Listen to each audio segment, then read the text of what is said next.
It's been an action-packed day 2 here at Karaka for the 2026 National Yearling Sale. Joining me today from Cambridge Stud is Scott Calder. Scott, we've seen Sort of State light up the ring today.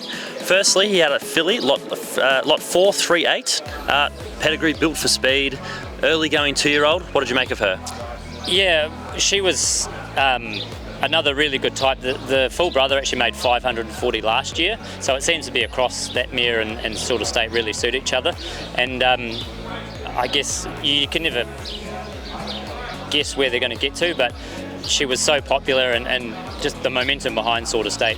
We thought she'd sell well, but yeah, it was more than we could have thought. And for a young guy like Scott Cameron and Cameron Cook to combine and buy her, I hope they'll be really successful. I think Brad Woodup, who's got the older brother, was keen on her, so hopefully that's a good sign for the brother and for her going forward. And yeah, it's just as I said, it's a mating that seems to really click.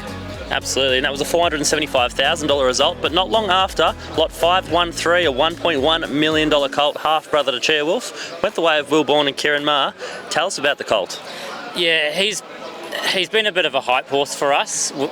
The local TV show here, the Gurren Reports, followed him since birth, so it was a bit tinny to pick him as the one to follow all this way. And we got on the ground, and he's a horse everyone's been talking about. He's been a part of a lot of our publicity. But then you just never know what's going to happen at that level, and yeah, to see Chiakau and Will and the guys from Yulong go toe to toe, it was incredibly exciting, and it's a first for us in the Lindsay era of Cambridge Stud to have $1 million yearling, and I think it was something kind of synonymous with Patrick when he had Cambridge. Those big $1 million lots were something he was just a pro at. So yeah, to add our little bit to that sales record in the 100th year is a really great part of the story. And I guess it's like everything, you just hope he goes on to be a star on the track like Cheerwolf is, and yeah, we'll follow him with great interest, obviously.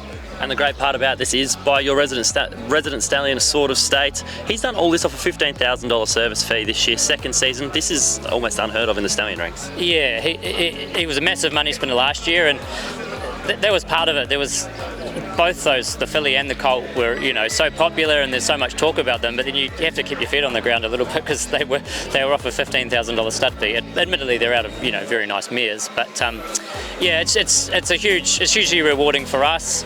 There's a lot of breeders around that have done well out of the stallion, and that makes my life a lot easier in my job. And as an industry, we need our young horses to put their hand up.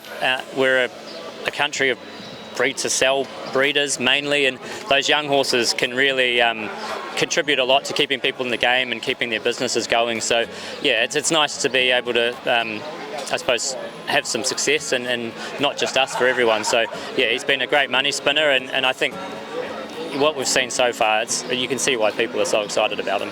He's certainly a great coup for the New Zealand breeding industry, and of course I think the Australian breeding industry too, with some of these Victorian buyers stepping in and purchasing these colts and fillies by him.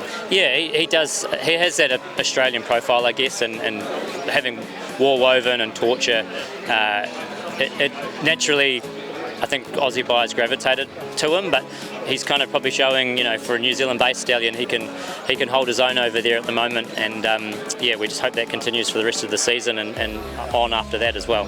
Thanks, Scott. Let the celebrations begin. Yeah, thank you. We'll enjoy it.